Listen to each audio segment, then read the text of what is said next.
Good evening. You are tuned in to the Coalition, where we discuss all sides of local, regional, and national news, politics, and current events.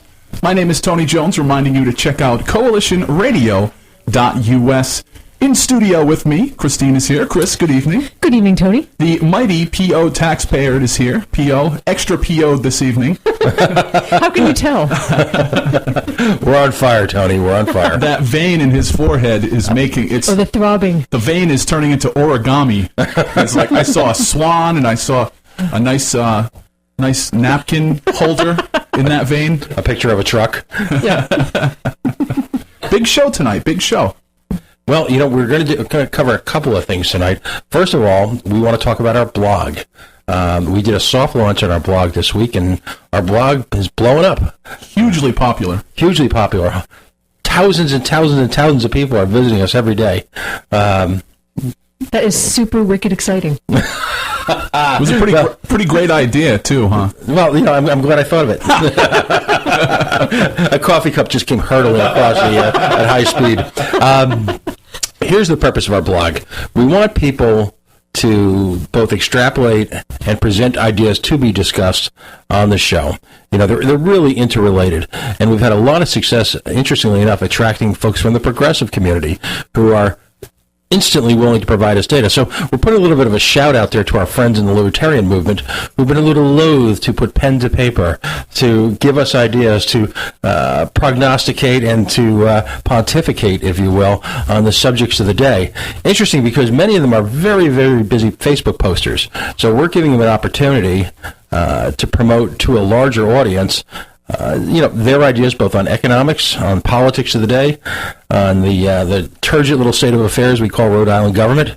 You know, it's really sort of a free-form environment. So if you're interested in presenting to us some work you've written, please send it to us, attention, at our blog. Our website is www.coalitionradio.us.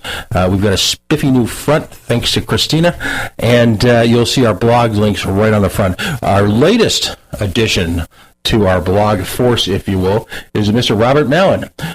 He's an award-winning documentary filmmaker. His first post is pretty interesting.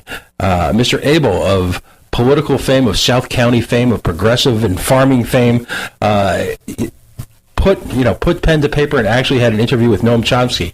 And particularly about liberation theology and the state of the new Pope today and how that will interrelate with American politics. So right out of the gate, coalitionradio.us has a Chomsky interview. Nowhere else. You will not see at our friends across the dial a Chomsky interview now or any day, unless, of course, they think we're talking about fast food.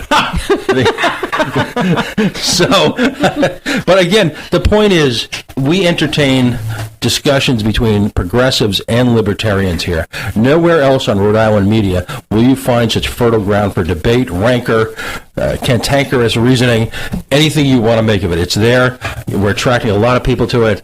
We're going to have some fun with it. We also took some time this weekend to discuss the John DePietro situation, which, Tony, I think you have your feeling is that that's going to blow up any minute now. Yeah, I think so. I think that this is when it goes off the hinges.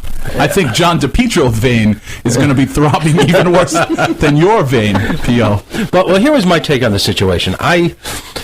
People have, you know, we've obviously got, allegedly, freedom of press here in the United States, and we've got freedom of speech. Now, if people engage in obnoxious behavior on the radio, and have you met me? Nobody we know. I'm sitting right here, P.O. If they want to denigrate essentially the majority of people in this state in one fell swoop, well, that's their God-given choice to do so, and it's the choice of WPRO to continue or not continue his employment. I take issue, though, with political grandstanding, and I take issue with politicians using this as an opportunity to gain cover from an inquisitive media. One can argue that, besides the coalition, there are only two media forces in the state that openly challenge the status quo. Our friends at Go Local Prov, an emerging website, have done a fabulous job over the last year or two, really engaging in discussions about just about every issue. Talk radio, particularly in the form of WPRO, a little bit more right-wing for some people's taste. On the other hand, They engage in investigative reporting. They engage in conversations with members of the cognoscenti, of the press, of the ruling elites here in Rhode Island. And it's one of the few opportunities in this state where people actually have a chance to get on a phone and question these people, to challenge authority, and where a regular ham and egger like me can call in and get on with a Link Chafee or someone like that and really take them on one-on-one. And you do. And routinely. Court orders aside. For someone like Lincoln Chafee, who clearly has a personal grudge, or more disappointingly, someone like Ken Block, who decides that he's going to jump on the boycott bandwagon and boycott the entire platform, I find hugely disappointing. Yeah, I actually, to me, it's fine if individual citizens or citizens as a group decide to get together and circulate a petition, irritated at this or that radio host, calling for a sponsorship boycott, whatever they want to do. Citizens want to do that, that's fine, but it seems a bit off for actual politicians to be jumping into the fray. Well, it's... Because whether they like it or not, whether a particular media personality is offensive or not to them, or to other people, we do need the media to be poking their fingers places and shaking the hornet's nest. Well, and I think certain members of the political elite see this as an opportunity to shut down an entire section of the media. I see them saying, okay, it's the never let a good crisis go to waste phenomenon. We can shut down WPRO. PRO... Well, I don't think PRO is going anywhere. No, but if you, for an extended period of time, somehow make it politically correct to deny access in one of the few forms that, like I said, the average ham and egger has access to these people, then you affect them in a very, very fundamental way. I mean, the whole point of talk radio is to break that mold, break down the wall between the political leader, the religious leader, the cultural leader, and the individual. It's America's town hall. But I would argue, though, that this or that political leader announcing that this or that talk radio host should be drummed out of business isn't going to actually change anything. Well, if anything, it might actually attract more attention to their radio show. Well, if it was just the individual host, but you've got Mr. Block deciding, if I'm correct, Tony, please let me know if I'm incorrect here, deciding he's going to boycott the whole platform. First of all, I question the legality of that. I wasn't aware. And what's his personal boycott worth anyway? Does it mean he's just not going to go on the shows? I mean, he's not going to appear on PRO. So he's not an elected official yet. Okay, but he's running for office. He is running for office. He can choose not to go on the program, but it just seems like he's cutting off his nose to spite his face, because a lot of the people who might consider voting for him do listen to WPRO programming. And it's fairly early on, too. Usually when these little boycotts take place, as we get closer to the actual election, the boycott kind of wanes a little because they're out there, they're stomping for votes, they're out there hardcore. And all of a sudden, what mattered a year out from an election matters a lot differently a few weeks out from an election. Right. Well, I just see people taking political cover under the guise of being brave, and I find that repulsive. What about the vapor story that some people went down to WPRO and tried to rough up John DePietro? That seems to be on the back burner now. It does, and it wasn't me, just so everybody knows. Or me. Did it happen? We don't know. Okay. Mr. DePietro's attorney asserts in a variety of places that it did. I hope Mr. DePietro's attorney is pressing charges, because if it's not right for people to be assaulted no matter what their opinions are. There was an actual police report filed in East Providence. Good. But identities were unknown, which is amazing because it's Rhode Island, and I thought we all knew each other. I mean, the odds of at least Mr. DePietro having gone to either E.G. or LaSalle or Hendricken or God only knows where, with at least one of their brothers or the sisters or the former uncle of these individuals is just stunning. I mean, we can't go an entire reality show without having Rhode Island on there. So it's questions about that aside. I just we start shutting down. If politicians can use this as an excuse to start shutting down access to individuals, I mean, the fallen angel Tavares. I will not appear on WPRO. Interesting, because Buddy Cianci is really one of his biggest boosters. But the worst to me is our treasurer. If you look at Gina Raimondo's Facebook page, it is a exploration of women's sensitivity training. Now, anyone who's been following the polls understands that she's getting hammered amongst the women vote. The gender gap, bizarrely enough, is operating in reverse in Rhode Island. And, I wonder, and this is always a great issue, and maybe we'll explore this later on the show because we've got some great guests here.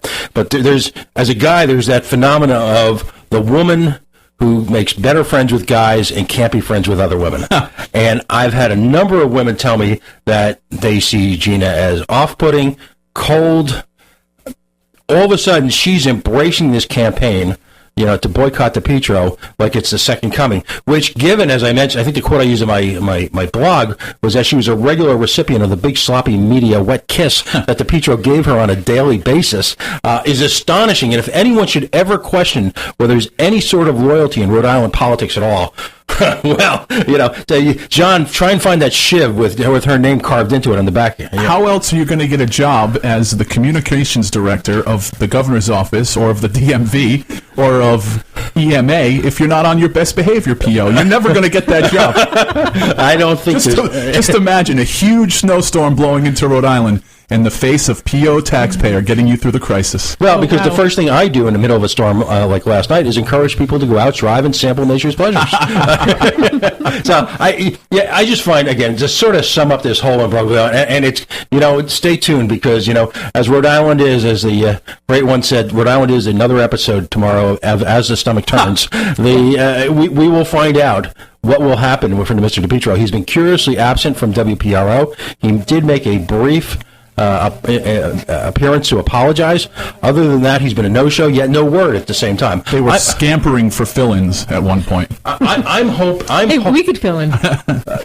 Yeah, I'm hoping, though, that ultimately they don't back down because, again, in closing, I just resent politicians using the power granted them by the electorate to bully the media. However repulsive or reprehensible the individual action that day of a member of the media was. I have a problem with that. Yeah, I mean, you really could just as easily say to them, we expect you to be more responsible than this, and leave it at that, if you're an elected official. Well, and again, it would have been a wonderful opportunity for Ken Block to get onto someone like Dan York's show, and Dan is a little bit more thoughtful and introspective, and have a one-on-one discussion about why this behavior shouldn't be tolerated. Right. It was an opportunity lost for someone to take the high road and say, let's use this, as a quote unquote learning moment. Let's discuss the issues. When is it appropriate, if ever, for the media to use those types of derogatory terms to bully individual members who are? I mean, again, you may not like the cause of the people who are protesting, ironically, Gina Raimondo's event. All right, you may disagree with it down to your inner core. But it's never appropriate to use the type of terminology Mr. DePietro used with regard to people who are using their God-given constitutional right to engage in protest. Listen, on this very show, I called someone a very handsome woman. And I was taken to task on that.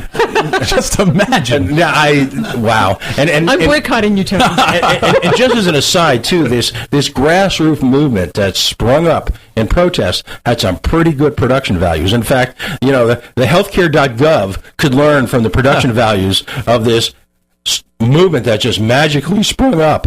No union connections there, huh, Tony? You can go to change.org right now, and side by side there is a petition to bring back John DePietro, and there is a petition to bring back Brian from Family Guy.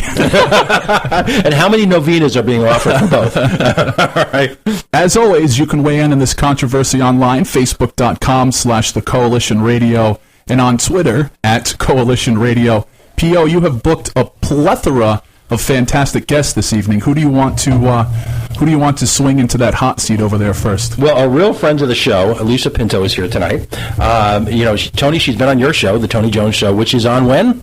All the time. Okay. Rhode Island media, all time.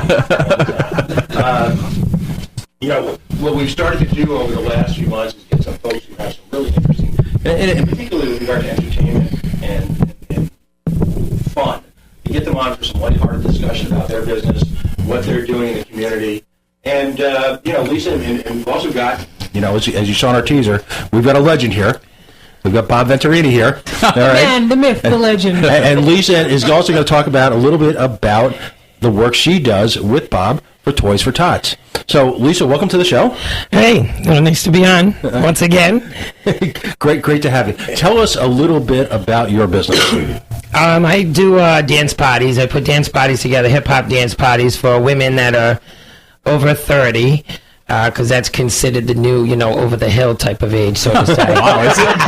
Jeez. Oh, if you're 30 now, forget it, You can't be can't be out there whooping it up, so to say. So for the ladies that didn't want to, hang their dancing shoes up and like to get out, get together with their girlfriends and just have some fun and meet some new people and maybe gain some new girlfriends, maybe some you don't want to gain. But, it's been fun, and we try to do that to get people together, and then, it's worked out pretty well so far. We've been doing it almost 2 years now, and I kind of took a little break from it.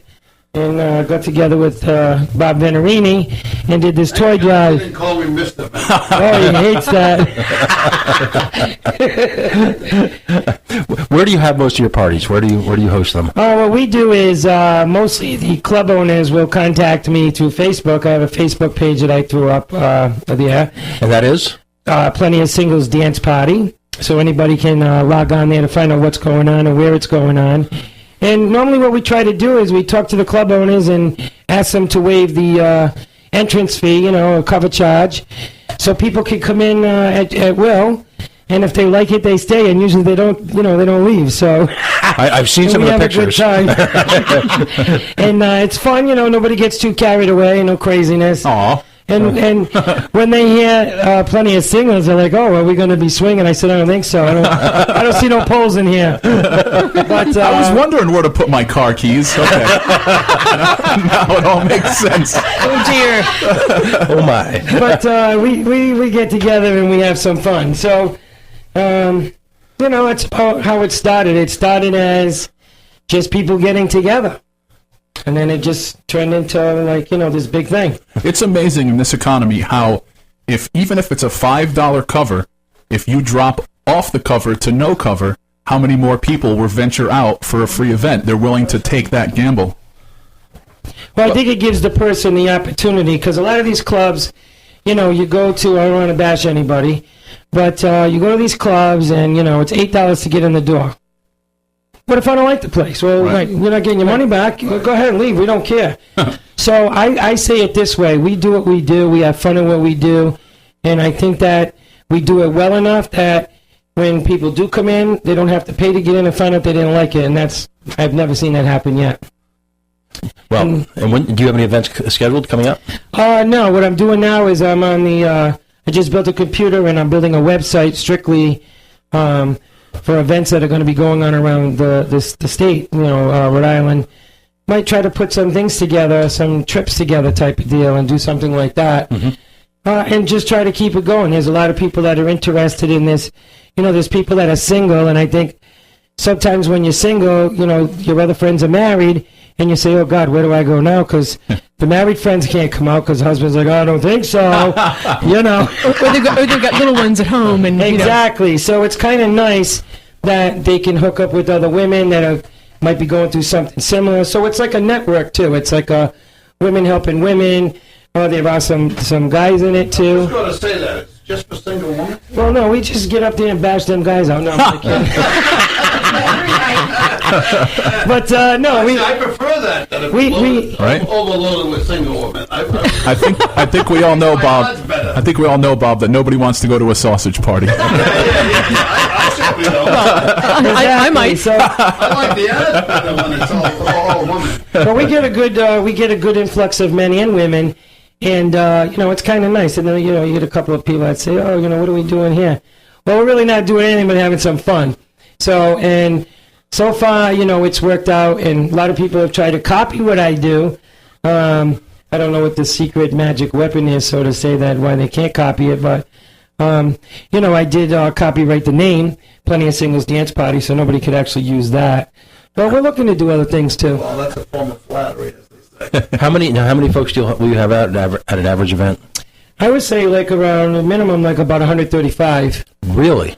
And it's kind of shocking to think that you have, I said, well, they're certainly not coming, because I got this, voluptuous body or whatever. and I always tell them, and I say, I just think because we just get together, you got some really good people that come together and just have fun, and that's really what it's about. That's great. So we can see your events in the future. You advertise. You'll be having your site soon. Your Facebook page again is? Plenty of Singles Dance Party. There's 2 pages. There's a group page, and then, to follow what's going on. And then there's an actual Facebook page. You can like the page if you want to check out what's going on. And if you got some ideas, we're always open to ideas of what people would like to see done. I have a whole closet of very tacky. No, please. That too. There's a place I don't want to go. That's a different party. I have a whole closet of very tacky Hawaiian shirts. Could Nice. you throw a tiki party anytime soon? There you go. Yeah, we did a Hawaiian luau down at Molly's. Unfortunately, Molly's decided to close their doors this As year. famously They're not seen gonna Was that on because of bar the event, or? No, there was so much going on. We had a foam party because everybody said, "Oh, you ever see those girls down there like at, the Coliseum or over here or over there?" And I said, "Well, they're like 21. You really want?" Well, yeah. And they said, "We don't care how old we are. A couple of ladies were in their 60s came out For a phone party. and for a phone party." And I said, Wait, explain. Many of our this is kind of the next 2 weeks is going to be very relaxed on this show. Where we've been hammering politics and heavy issues the last few weeks. We've had some wonderful guests on. Last week we had Greg Garrett on. If you haven't had a chance to listen to that podcast, you had libertarians come, finding a common mind with Green Party folks. Now we want to have some fun.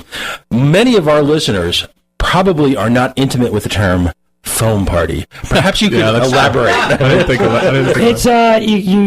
It's done by a machine, and it just dumps like half a football field within like 4 minutes of soap suds. It's basically shaving cream, but it's something like this, like a big giant bubble bath, sort of thing, if you will. And of course, women like bubbles. In any event, we had that event, and I was shocked to see how many ladies from the ages of 30 to about 65 had no problem with getting in their bathing suit and getting in this foam. And I'll tell you what, when Excellent. I say some of these... Don't use bathing. What do you think, P.O.? And some of these TMI. And some of these ladies, you must be saying, "Oh my God, I just got a visual on that." But I'll tell you what, some of these women, these girls that are 24, 25, they could definitely hang with you guys, I could tell you that. Some of these women are in very great shape. They're, aerobics instructors, and, they come from all different, have 3, 4, 5 children. So I don't want to be standing too close to them, I said. Because, I'm a little hefty myself here. But I'll tell you, it's amazing, and how much fun, because we're not dead yet. And I said, just because you're over 30 doesn't mean you can't try different things. Excellent. No, that's great. We'll be publicizing our parties. I think there's an idea. We a former friend of ours on another radio station. You and I are supposed to be engaged in some type of New Year's political confrontation. A little phone party. Little phone party here in the studio. Phone party, current events. Can I go and videotape this fabulous I'm event? thinking we put up merchandise. Coalition banana hammocks. Okay. And that sound you hear, the show officially off the air. I'm boycotting this show. That's it. Whole new movement coming up. Well, thank you again. And Hey, thank talk you. about your work, because we're going to segue into this. We're going to spend our next segment with Bob. But talk to us a little bit. You've had some success with Toys for Tots? Oh yeah. I also work as a child advocate in the family court.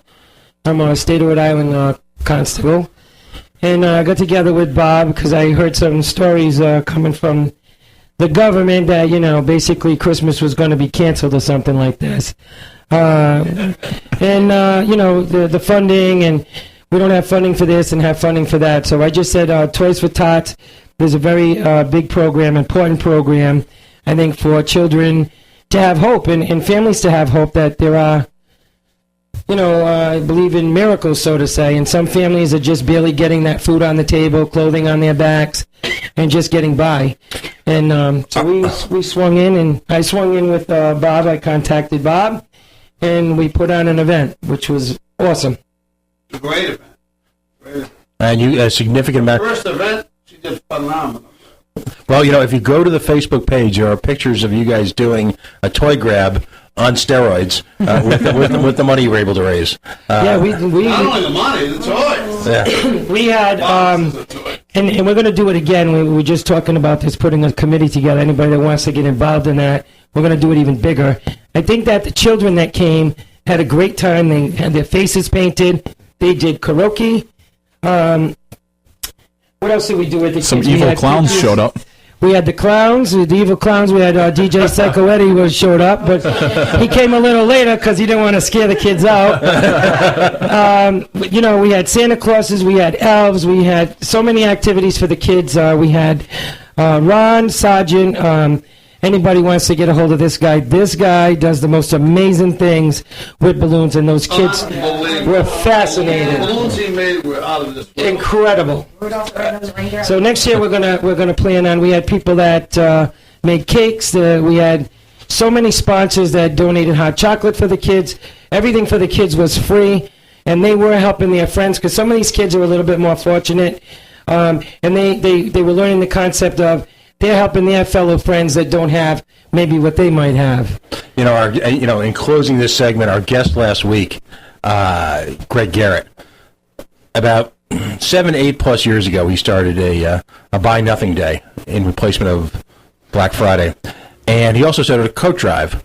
And to me, what was most fascinating is, and folks, I mean, Greg Garrett is as gentle and legitimate a soul as we've got here in the state. So no one would tease him about it, but there was kind of a awkward silence. A gentle ribbing. Yes, about what... Well, ironically, a lot of the people not donating coats this year, but getting coats were people who might have donated 7 or 8 years ago. So in this state where it's been a difficult journey for the last 7 or 8 years, I think we need to recognize people in the community. We're libertarians, so when we see people reaching out from themselves individually to give to the community with no expected gain other than perhaps feeling a little bit better about everybody that day, we want to salute that, because that's what makes a city thrive. That's what makes a community grow. It's not government skimming off the top and force-feeding things to different people and having their own agenda. It's people just helping people. And the amount of quote-unquote regular guys, regular families, is regular people that you see partaking in needing Toys for Tots, being in a soup kitchen, being down at Kennedy Plaza getting a meal. It really has been staggering over the past few years. There was a private company in Pawtucket that was featured this weekend in the Journal because they did their 1,000-person dinner, which I believe was a lot more than that. And again, people lined up, and these were folks who had given up their company Christmas party a few years ago just on sort of, I don't say a whim, but just, hey, let's do something different. Let's give back to the community. Again, that's how you define community. So, our next segment, Tony, I think, again, we've got the man, the legend here. we're going to have some more fun. I think Mr. Venturini, I know he hates to be called Mr. Venturini. Mr. Venturini, a legend, too. It's a sign I of... don't mind the legend, though. It's a sign of respect. But we're going to talk about cable TV, political access shows. We're going to talk more about Toys for Tots. And we got a little situation brewing that we want to elaborate on tonight. Very interesting. Yeah, it's very interesting, and it flies a little bit gently in the face of everything that we just discussed, right, Tony? So we're about halfway through the show, so let's take our quick break now. Then after the break, we'll come back and we'll chat with Bob, not Mr. Thank you. Simply Bob Venturini. You're tuned into the Coalition, coalitionradio.us. That could be a cosmetics line. I'm putting on some Simply Bob. coalitionradio.us on Facebook, facebook.com/The Coalition Radio. On Twitter, coalition_radio.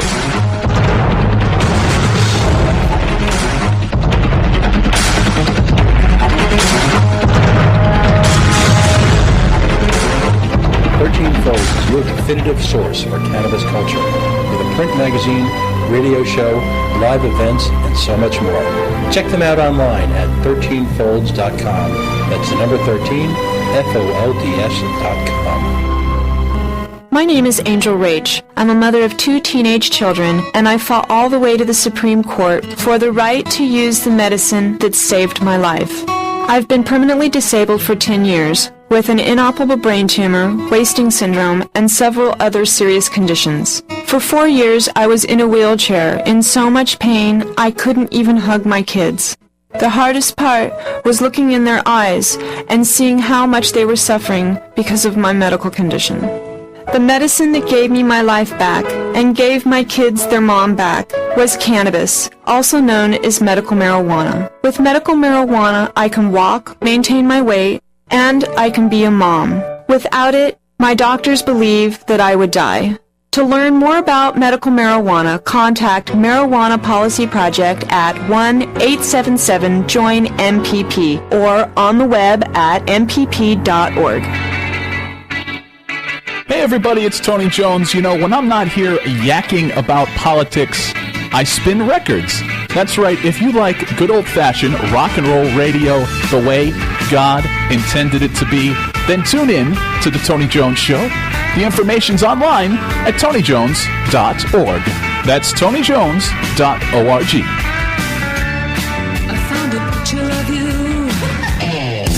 Heading out on the town tonight? Be sure to log on to providencenightout.com and don't forget to check their cell phone app. That's providencenightout.com.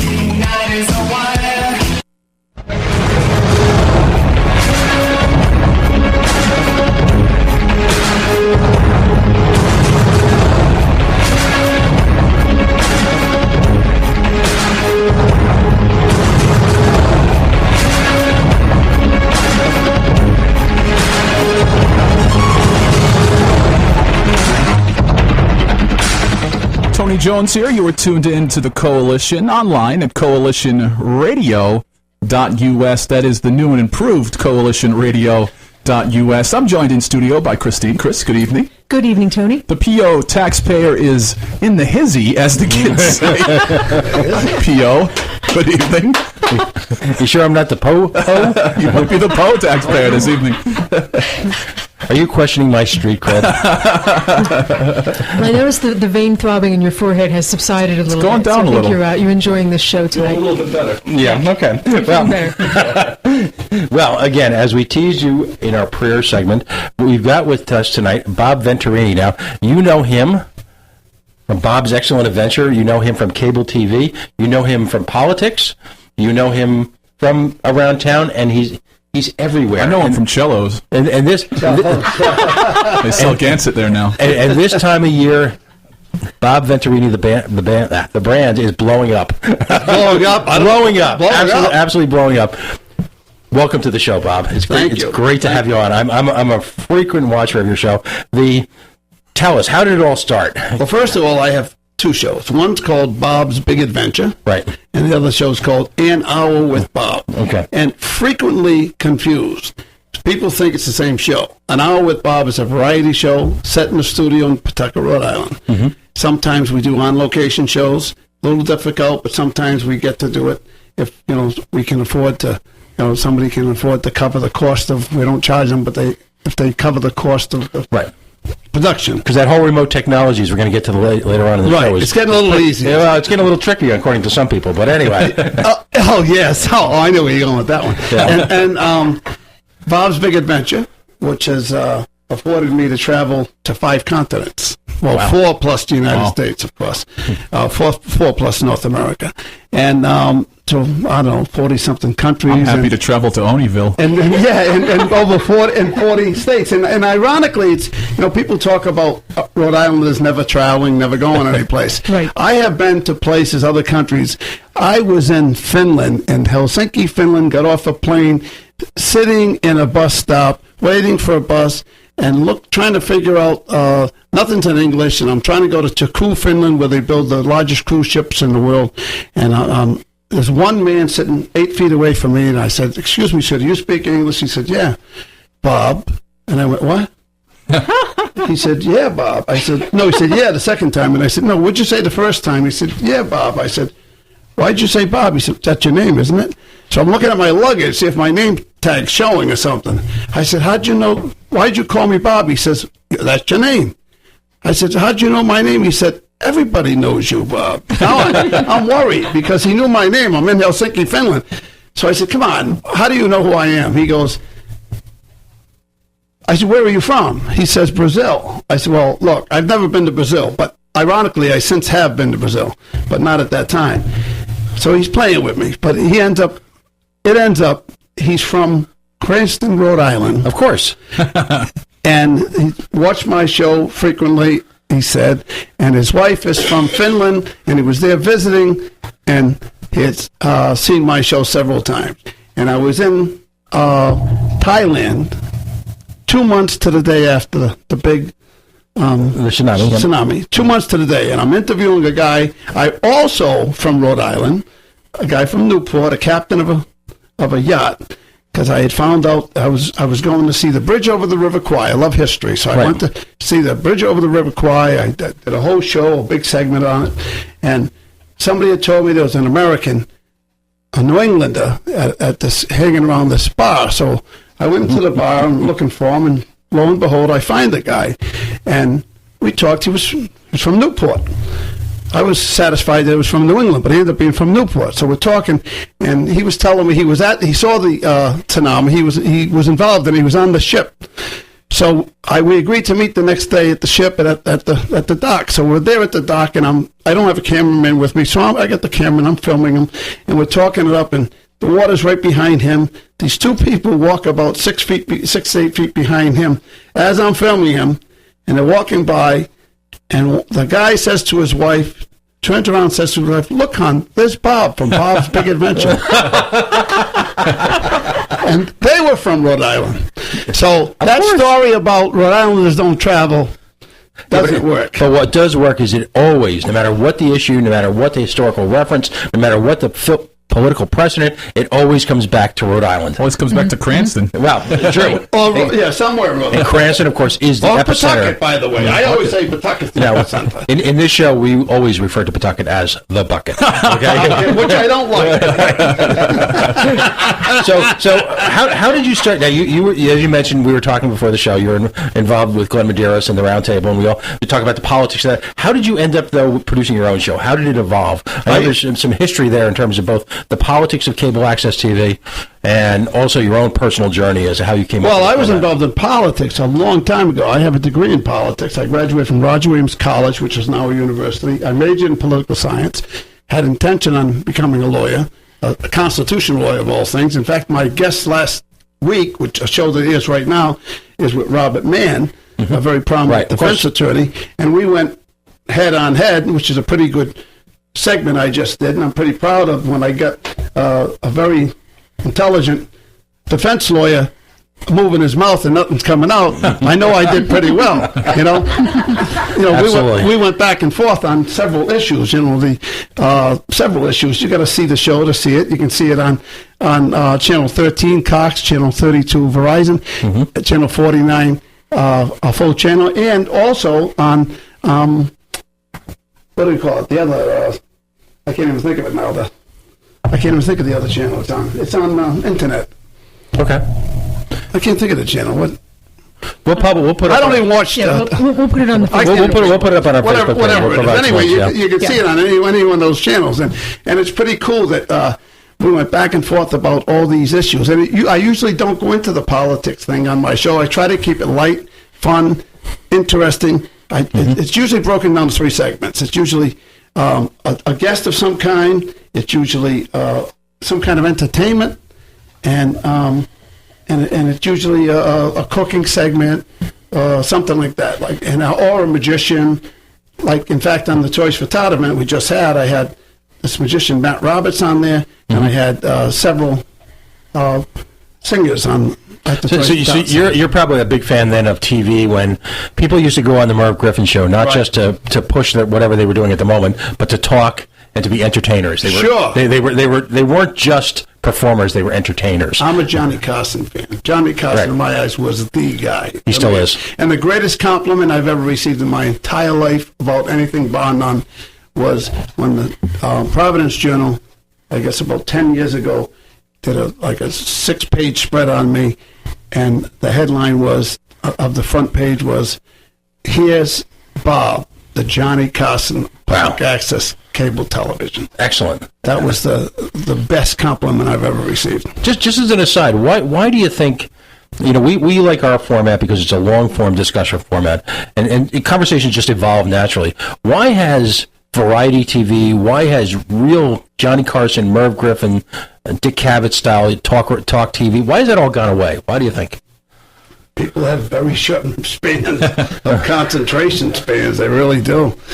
People want everything right there, right then, and they want to jump around. They want to bounce around. They just don't have it anymore. It's a total different animal. I mean, Carol Burnett recently has had something of a public resurgence and in their interest in her show because, to my mind, Carol Burnett's show may have been the last great TV variety show. Right. That, really nothing...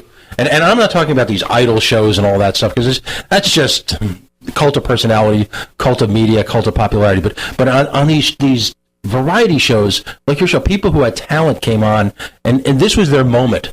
And that's what I love about your show because the people who were on there, some of these people, this may be their only chance to appear on TV ever.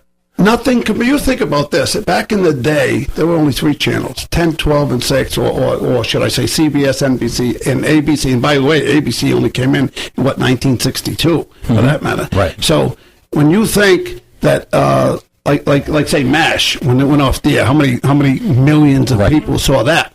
There's no show today, Yeah, well, other than the Super Bowl. Now that there are hundreds of channels, it will never happen again. Yeah, no, a big show would draw 9 million people. Back then, they draw 35 million people. It would be literally everybody with a television set. Right, would be tuned in for a major. Yeah. Now it's so separated and devoid. And getting back to what you said, and I'm pretty good at going full circle. You talked about how I did and how I started my show.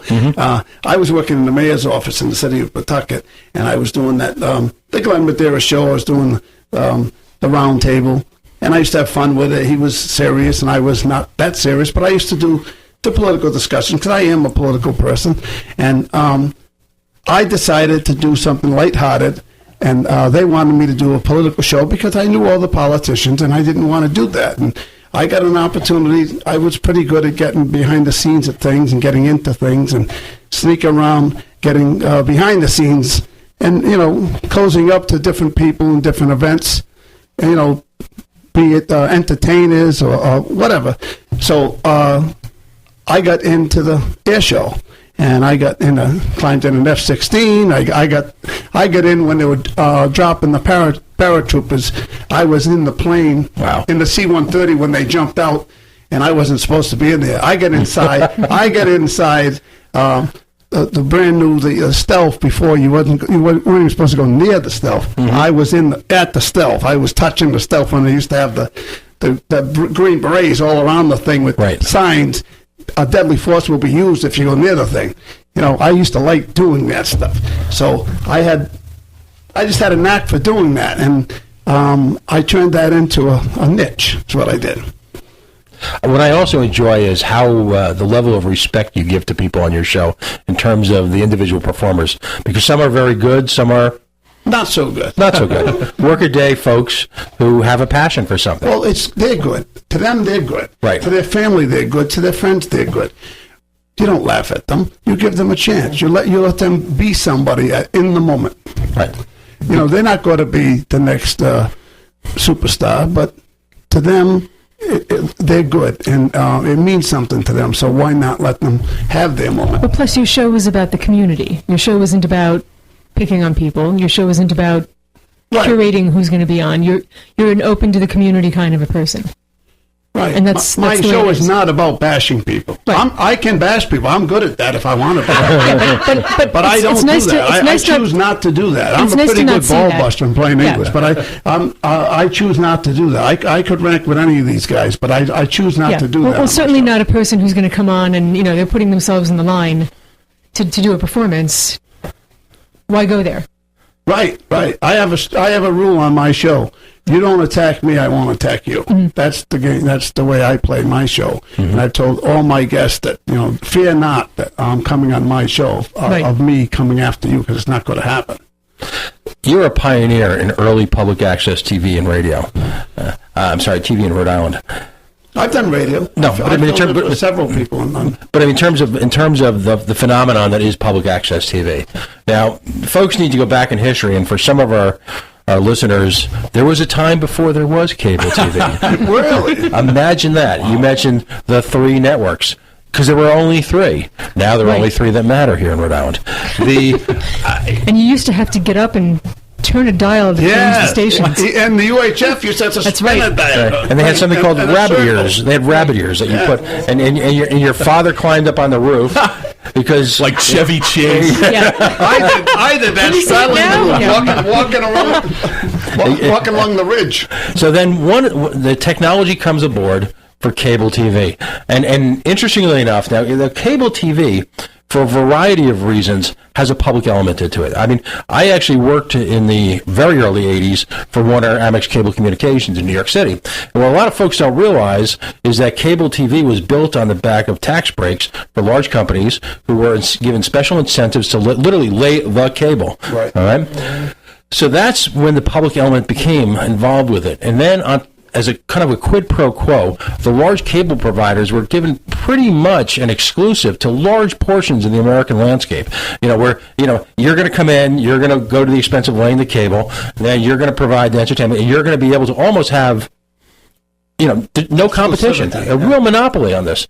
And as we can imagine now, as we all look at our cable bills, there's a lot of do-re-mi involved in that. All right, it's a multi-billion-dollar industry that has, in a sense, eclipsed the major networks that you and I knew as children. All right, so part of the whole negotiation was the notion that these cable TV companies had to give back to the community. Now, just as an aside, I work in Massachusetts, where a variety of communities have their own independent cable network that's public access. Right. I think of the town of Braintree, for example, there's Braintree Public Access TV. All right, and as a result, the way they structured it in Massachusetts was you had independent, governmental authorities, if you will, providing that level of public access in exchange. The bargain being that you're going to get all sorts of talents for these cable companies, and you're not going to have much competition. All of a sudden, that changes. So you're the pioneer in this. You're getting out there early on. You're promoting public access television. What happened in Rhode Island? There was a lot of controversy at one point. Yeah, well, Rhode Island's different than Mass, by the way. I went to Mass, and I saw how they operated in Mass. I damn well wish they did it in Rhode Island like they do it in Massachusetts. I'll tell you that. Right.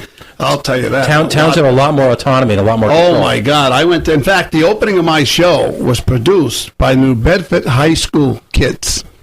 Audio video department in New Bedford High School. Mm-hmm. We have people. I don't know if people realize this in Rhode Island. It used to be 50 cents. It may even be more now. Everybody's bill, at least 50 cents goes to supposedly public access. Money that supposedly is used for cameras for our studios, for equipment for our studios, tripods and desk and all kinds of equipment for our studios. Mm-hmm. I don't see a lot of that. I've never seen any of that.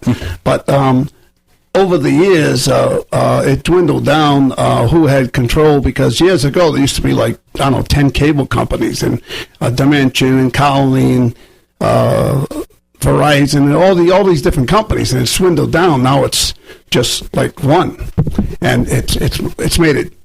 When you got no competition, it makes things difficult. Right. It makes things harder. And they put up walls, and I remember we used to have a green room. We don't have a green room anymore. Right. We used to have access to different rooms and different places and a lot more flexibility. We don't have that anymore.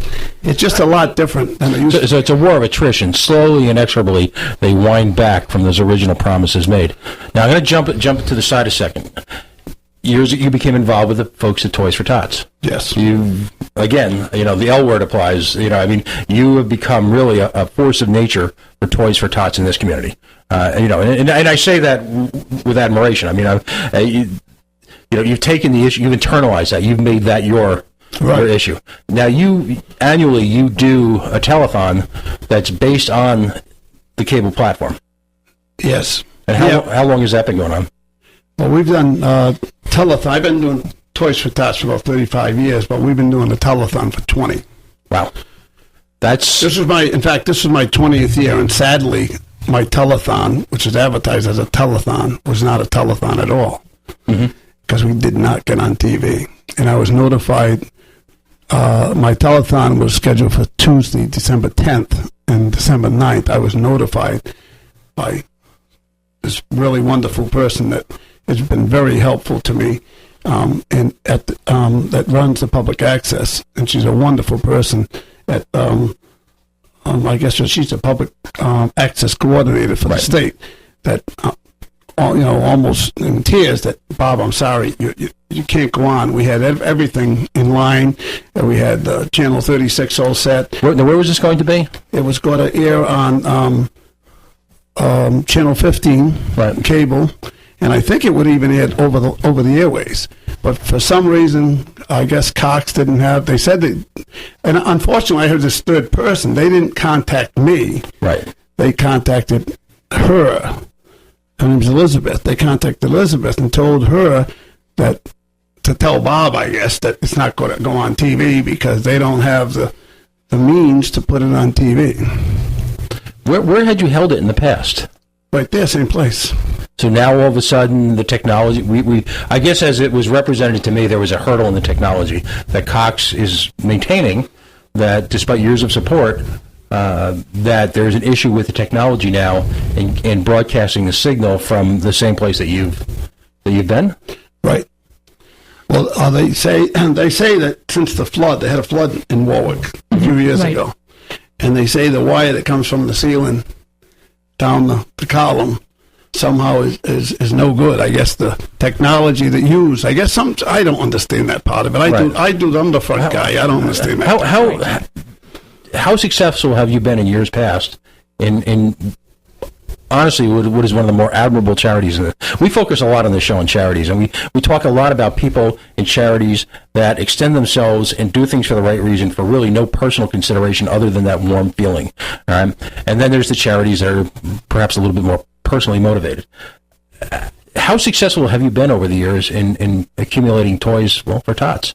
98.5% of everything collected for Toys for Tots goes to Toys for Tots. Right. That's terrific. That's great. And 100% of what I collect goes for Toys for Tots. The Marines, they have to use stuff for transportation, right? Yeah, that stuff, for that's posters and stuff. They have to use. But anything that we collect that night goes to, and any money we collect. In fact, we collected that night almost $4,000 in cash and several thousand toys that night. And I was happy to hear from the Master Sergeant that we are the number one and continue to be annually the largest toy collector in the region. Wow. And what's amazing about that is that's a one-night event. Mm-hmm. That's a 4-hour event. That's not over a month or 3 weeks or 2 weeks. That's a 4-hour event. Stressing back, walking it back a step, when we talked about your public access show, and we talked about this a little bit offline the other night. We did. People want to participate in something bigger than themselves, and they want to be part of something. Right. How important is that, the televising of this event, to the success of the event itself? As good as it was last Tuesday night, I believe it would have at least been double had it been on the air. It just brings people out of the woodwork. At least double, for a couple of reasons. One, I had at least 25% of the boxes that didn't come out that night that I have out. Mm-hmm. I have one location, there's 13 locations itself, just one business that I won't say it on the air, that didn't show up that night, and maybe they didn't show up because they said, hey, what the hell, we're not going to be on TV, why should we waste our time to go down there? I have another location that's 3, and I have several locations, 1 or 2, and how about all the people that planned on coming to be on a telethon because they wanted their daughter or their son to experience a telethon, or have their daughter or son be on TV? And how about the other people that might have just got home, just got out of work, just sat down, turned the TV on, and saw it, and oh my God, I forgot Bob's telethon tonight. Let's run down there with a toy. Right. What percentage is that? My God. I can remember years ago when we used to air on Channel 3 on Cox Cable, and people would come running down, and that was when the mall doesn't even have a toy store. When back in the day, they used to have a toy store in the mall, and they used to give them like a 20 or 25% discount on a toy. If they bought a toy for the Toys for Tots, they get a discount. Right. They would walk in, they'd clean the place out. The first year we did the Toys for Tots in the Warwick Mall, they emptied the shelves of toys, certain kind of toys in that place, and people would buy. Remember That Kid doll? Yeah. That was a huge and a very expensive doll. Right. They clean those dolls out. The Cabbage Patch Kid and the Furbies. These are things that they were selling online for $300, $400, $500, $1,000. We were getting those in droves back in the day.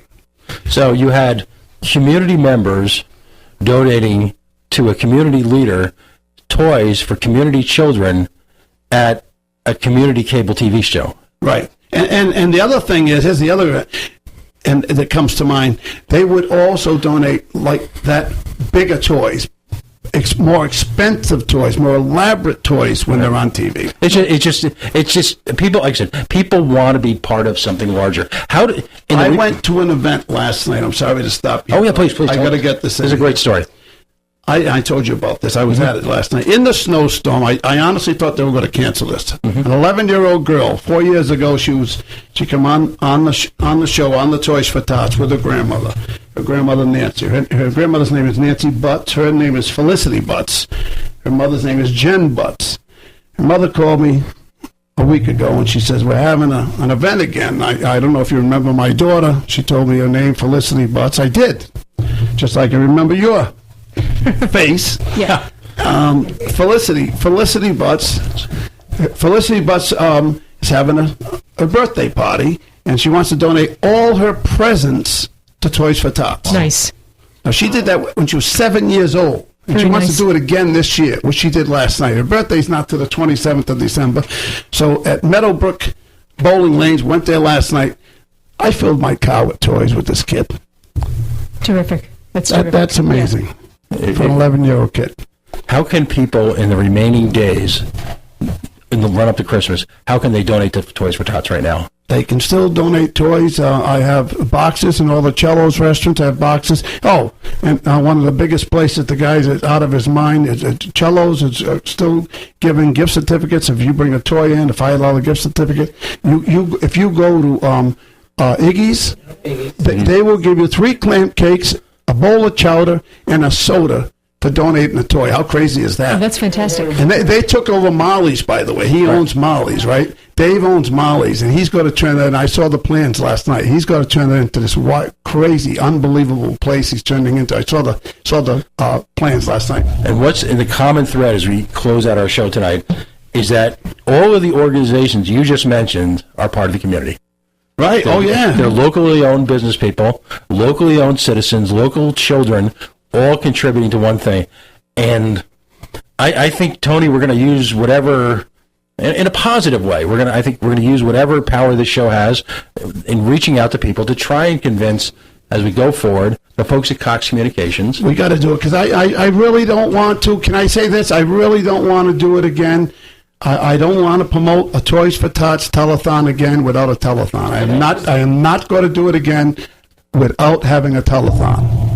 A telethon is on TV, and that is anchors it. misrepresentation. That is misrepresenting to these people that I got a telethon when I don't have a telethon, and it's wrong. So if I can't get these people to come forward, and I don't think they did it on purpose. I think it was just a mix-up. Exactly. Let's take the high road. Let's get together. Let's get together. Put it together. Make it work. Well, they have 11 months to sort things out. I mean, I was mad that night. I was off the charts about it. We've only got a few seconds left. We're going to reach out to people so that 2 things happen. Next year, we have a better shot at fixing it, and we still have time to get Toys for Tots. Thank you. Shame on Cox Communications. And Bob has to be a little more diplomatic than I am. I had a program, The Tony Jones Show, ran on cable access from 2001 to 2006. It wasn't a great community show like Bob's. It was my friends like slapping each other in the face. However, it was like this one. It was from Cox Cable's perspective, from Cox Cable's side of the business, it was an awful, awful experience. They would lose your tapes. They would mess up your time slot. They would not allow you access to the studios. So, shame on Cox Communications. CoalitionRadio.us on Facebook, Facebook.com/The Coalition Radio. On Twitter, Coalition_Radio. For Christina Pio, taxpayer. We're out of here.